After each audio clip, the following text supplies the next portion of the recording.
this question that was asked earlier about, what are you going to do differently from the way corporate America has done things in the past? Obviously, we're seeing now with our collapse of our economy and all of these bailouts happening, and I think a lot of consumers and people in the world are just asking, okay, this isn't working, so how are we going to change it?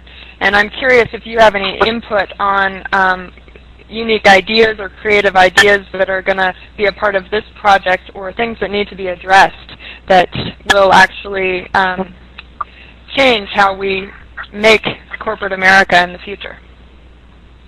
Yeah, I do. I mean, I think if you look at the way we've done things in America, it's always been based on what our economic trends were. If you go back to the days when it was Kodak Edison and folks like that, ideas were prevalent. We've always been innovators in this country. But we've also been able to take those innovations and put them into practical usage. Well, as we grew into the long-nailed corporate structures, those same research facilities often created products that were, I don't want to say stored, but they were put on the shelf for a long period of time before they were actually able to generate revenue. So it's now time to bring people together with the ability and the funding and the tools that they need to innovate again, and then allow those applications to be taken and given to corporate America to produce and solve problems and generate revenue. And I think you've seen some of the happenings over the past few weeks with some of our economic struggles, and there's products out there that should be on the ground right now that are being put on the shelf. Well, we can't tolerate that anymore. It's time to bring folks together that can generate these. I mean, there's an automobile, for example, I heard about last week, a beautiful looking car. Anybody want to drive it that can go over 250 miles on a charge. And why aren't these cars on the road yet? It's largely because there's a limited amount of research that's being required, and we need to stimulate that kind of research. And this is the place where anybody that has that ability to contribute will be able to do so. Right, we're getting some more comments in the chat room. Just talking about how we continue to do what doesn't work, and we make more money so that we can fix it. But when is it going to actually happen? And so I think there are a lot of opportunities. And Jill just joined us, took John's place, so maybe she can address that momentarily. And Chuck, you can stay on the line and pipe in when you have a comment. Sure. Hey, how are you? I think really what we're doing is taking the word profit and changing it from the meaning of money to change. And certainly change has been an extremely popular word. And what drew me to Pikes Peak was that we're really doing something tangible. This is the new change that we need to see. And this is an opportunity not just for the state of Colorado, but really for our country to do what we do best.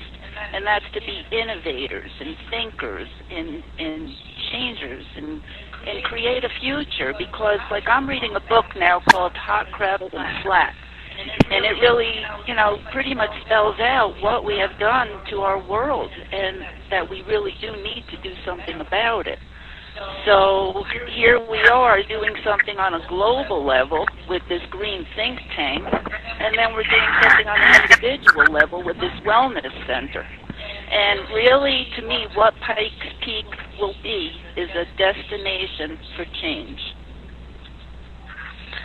I like that analogy, and I'm curious if you can share with our listeners any particular elements that are going to be, things that we've touched on already and things that we haven't touched on that are going to lead with examples. So any other, notions that you have or insight that you have on this project that will really that are solid things, that our listeners can grasp or hear, whether it be wind energy or other particulars about the architecture or about the programs that will be there that will be different and unique? Well, I think we will definitely be different and unique because I think we are really setting a new example. And no matter who we have brought into the team, from the land planners to the architects to everybody involved, we're bringing really the best of the best. And there's nothing like this that exists in the United States right now. We are a little bit similar to something that's happening in India and a project in Argentina. But for the United States, this is new. This is unique. So we find out things as we go along, and certainly we do want input from people, because just like this weekend coming up, people are going to get together to talk about the new administration and the suggestions and ideas and thoughts they have for changes in America. We too welcome anybody to give us their input. One of the things that we really realize is that how can we possibly make all these changes in our environment if we do not create a green workforce? So again, education will be a very, very big component, because we need to train young people to learn about all the sustainable jobs going forward, which will give them a healthy future. So Chuck, are you still with us? I am. Great. Curious if you have anything else to add to what Jill's saying along these same lines. Well, I think probably a large portion has been said. I mean, the idea is to create a place where people can look for green ideas that have been researched and tested. People who have green ideas where they can get them tested and proven. People who are educated in such areas can join in the development of these things, and a place where people can be educated right from the beginning on how to create needed products for our environment and the health issues as well. So, just having said that, the idea is really much more than it was born. Pikes Peak really stands to become a national treasure for this type of work. Well, great.